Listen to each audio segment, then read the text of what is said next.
Hey everyone, and welcome back for another deep dive. It's great to be back. Today we're going to be taking a deep dive into the history of something that I bet you use every day, Oh, yeah? but you might not even realize it. Interesting. What is it? We're talking about Amazon Web Services, AWS. or AWS, yeah. Yep. It's the story of how a simple idea to solve internal problems at Amazon turned into this massive tech giant that powers, I don't know, a huge chunk of the internet. It's a wild story. It's fascinating, almost like an accidental evolution from, this fix for developer frustration to a global powerhouse. Yeah, I've heard that it's like a really unlikely story. Yeah. So, okay, let's go back to the early 2000s.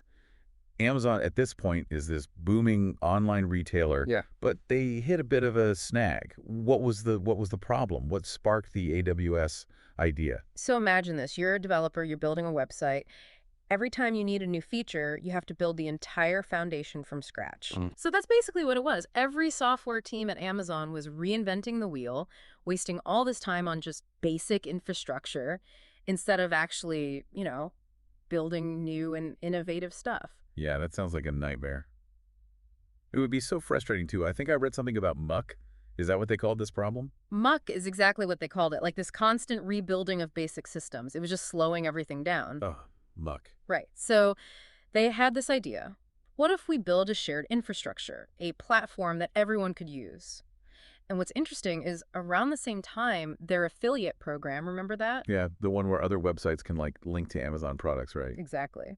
So that revealed that there was an even bigger need out there. How so? Well, at first, Amazon was just giving these affiliates like simple code snippets. Okay. But as the affiliate program grew, these developers, they wanted more. They wanted more flexibility, more control over how they integrated Amazon products. Okay, I'm starting to see where this is going. Are you saying that the affiliate developers, they were running into the same problem, the same muck problem as Amazon's internal teams? You got it. It's like the same problem, but on a different scale. So Amazon, they built this more advanced tool for these affiliates. And it was a hit, right? Thousands of developers started using it. And get this, a lot of the downloads were coming from Amazon's own engineers. Wait, really? Yeah, they were using the external tool to avoid the internal muck. Oh, the irony. It's hilarious. But also like a huge light bulb moment. Absolutely, yeah. They realize they've accidentally created something that developers everywhere, not just in Amazon, actually wanted. Totally. And it's a turning point. Because this side project was suddenly looking like a serious business opportunity. Yeah. Remember, this is like the early 2000s. Yeah. The concept of cloud computing, that was brand new. Oh, totally. Yeah. So what happened next? Did they just jump right in? Not quite. It led to this, I guess you could call it, pivotal meeting at Jeff Bezos' house in 2003. So picture this, a room full of Amazon execs debating whether this online bookstore should become a tech platform provider. Wow. Yeah, that's a big leap. I mean, back then, Amazon was known for books, not cutting-edge tech. I know, right? It was a huge gamble. But it's also a sign of how differently they viewed themselves internally. They weren't just a bookstore. They saw Amazon as this tech company that just happened to start with retail. Interesting. And it was that belief that drove them to actually pursue this, I guess, wild idea. So that's when AWS was born. Not so fast. So they pick Andy Jassy. He later became Amazon CEO, of course, but they picked him to lead the charge. And this wasn't some kind of rush job either. Jassy spent 3 years crafting the proposal. 3 years? Yeah, 31 revisions. And there was no PowerPoint allowed, just clear, concise thinking, which is very typical of Amazon's culture. 3 years of planning. That's some serious dedication. Yeah. So what were they doing during that time? They were building the foundation. And in 2005, they brought in Adam Selipsky. He was a veteran from the software world to head up marketing, sales, and support for this new venture. I can't even imagine trying to explain what cloud computing was to a world that was still using clunky servers and stuff. Right. It must have been a tough sell. Totally. You know, Selipsky has talked about getting calls from people like, what does this have to do with selling books? Oh, that's amazing. But they were very clear. The tech that powered their retail empire, that was the heart of AWS. It was like they were saying, hey, we're good at this tech stuff. Trust us. But did the world buy it? Well, not at first. Even Wall Street analysts, they were skeptical. They were calling it a distraction. But Amazon has always been willing to be misunderstood, you know. Yeah. in pursuit of their vision. They've always been ahead of the curve. Exactly. It's that unconventional thinking that really sets them apart. So true. And then, in March of 2006, the revolution began. Okay, so March 2006, AWS launches S3. Simple storage service. Simple storage service, right? Yeah. And this wasn't like some quiet rollout. No, not at all. What was it like? So Adam Silipsky, he was heading up marketing and sales, He was actually stuck at a trade show. Oh. No internet, completely in the dark about how the launch was going. Oh, geez. He finally gets a hold of someone back in Seattle at the end of the day, and they tell him, guess how many developers signed up on day one? Oh, no, 1,000. 12,000. 12,000. 12,000 developers on day one. That's insane. Did they expect that kind of response? No one expected that. They Yeah. were absolutely floored. It was a clear sign that they were onto something huge. Yeah, for sure. So what exactly was S3 offering that made it so appealing to developers? Well, think about it. Back then, storing data online was a huge hassle. Yeah. Expensive hardware complex setups, constant worries about capacity. S3 changed all of that. It provided the simple, scalable, and affordable way to store data in the cloud. So instead of like wrestling with servers and all that stuff, you could just plug into S3 and be done with it.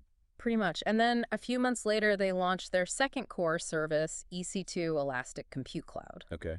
This was like virtual servers in the cloud, providing on-demand computing power. Again, no upfront investment, just pay for what you use. So S3 for storage, EC2 for processing power. Exactly. Those are the building blocks for any application. And with that pay-as-you-go model, it's like suddenly any startup could access the same level of technology as these huge companies. It really did level the playing field. One early AWS customer said, infrastructure is the big guy's most powerful asset. This levels the playing field. That's an awesome quote. Yeah. But here's what blows my mind. For the first 7 years after AWS launches the giants, like Microsoft, Google, they essentially ignore it. It is baffling, isn't it? Totally. Even Jeff Bezos has called it the greatest piece of business luck in history. Wow. Maybe they didn't believe cloud computing would take off, or maybe their own business models based on selling expensive hardware and software made them blind to the disruption. It's like they were so busy looking at what they had that they missed what was coming. The classic innovator's dilemma. Exactly. And AWS just capitalized on that head start. They refined their offerings, built a loyal customer base, and established themselves as the leader. But what's really remarkable is how they did all of this while sticking to those quirky but effective Amazon principles. Oh, yeah. I've heard about those. They take their principles so seriously over there. Very seriously. How do those play into the success of AWS? Well, one that stands out is customer obsession. And it's more than just listening to feedback. It's about anticipating needs, constantly innovating to provide the best possible solutions. It's like you're not just building a product, you're building a relationship with your customers. Exactly. And another principle encourages disconfirming beliefs. There's this story about an AWS engineer presenting a new feature to a senior leader. And instead of just approving it, the leader asks, what evidence do you have that customers actually want this? Whoa, Right? that's intense. But I guess it forces you to think critically Yeah. and avoid wasting time on things that don't matter. Exactly. It's about staying focused on delivering real value. That's what makes AWS so interesting. It's a testament to long-term thinking, relentless innovation, and yes, a bit of peculiar philosophy. For sure. But as AWS grew, it faced a new dilemma. That's right. What was it?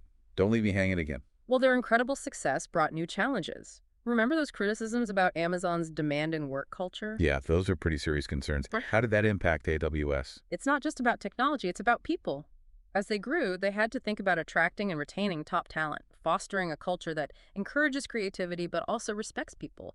They even added a new leadership principle about striving to be Earth's best employer. So they're acknowledging that to stay on top, they need to take care of their employees as much as their customers. Absolutely. And on top of that, there's the competitive landscape heating up. Oh, yeah. Microsoft is closing the gap in the cloud market. It's interesting. It reminds me of what Jim Collins wrote about how successful companies decline.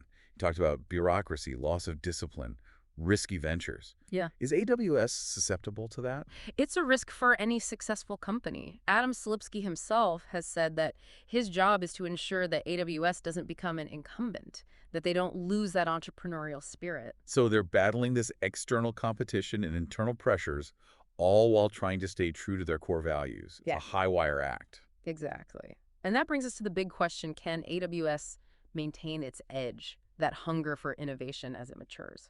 That's the million-dollar question, isn't it? Yeah. And one that I think a lot of companies, even outside of tech, can relate to. It's a universal challenge. How do you stay hungry when you're already successful? How do you avoid becoming the very thing you disrupted? We're back, and we're wrapping up our deep dive into the history of AWS. Yeah. We've talked about how this idea went from, solving internal problems to being a cloud giant, but Yeah. there's also all these challenges that they're facing, as they continue to grow. Yep.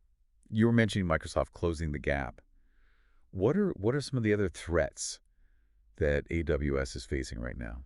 Well, it's not just Microsoft, right? There are other companies emerging, Yeah. and they each have their own strengths and strategies. So, the cloud market is becoming more and more competitive.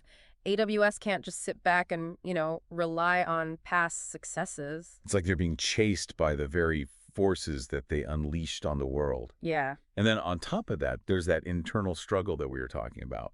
How do they keep that spirit of innovation as they're becoming this massive organization? That's the real test, I think, for any successful company. Can you keep that customer obsession? Yeah. That willingness to experiment, to take risks, even when you're already the established player? Yeah, can you stay hungry, so to speak? Right. But what does this all mean for the rest of us? Why should we care about, the fate of AWS? Well, think about it. AWS powers so much of what we use every single day. Like, think about streaming services, social media, online shopping, even things like healthcare and education. They're being transformed by cloud technology. So, like, their success or their failure, that could have a ripple effect across every part of our digital lives. Potentially, yeah. Wow. And also, let's not forget about the impact on the tech industry as a whole. AWS has made it possible for countless startups to launch and innovate. So it's created a whole ecosystem of new businesses and technologies. So their future is really intertwined with, like, the future technology, period. It is. It's pretty exciting, but, it's also kind of daunting to think about the impact. Yeah, I agree. Wow. So this has been a really fascinating deep dive, into the world of AWS. I think we've seen how this simple idea, it can really spark a revolution. And even the most successful companies, they face all these challenges. Yeah. And it seems like AWS future it's uncertain. It is. The story's still unfolding. But, it is a good reminder that even in this fast-paced world of technology, that the fundamentals still remain the same. What do you mean? Well, like customer obsession, a willingness to innovate, and the ability to, adapt to change. That's so true. So it's been fun. I think we've seen how a simple idea can spark a revolution. Definitely. And even the most successful companies, they face those constant challenges. They do. They do.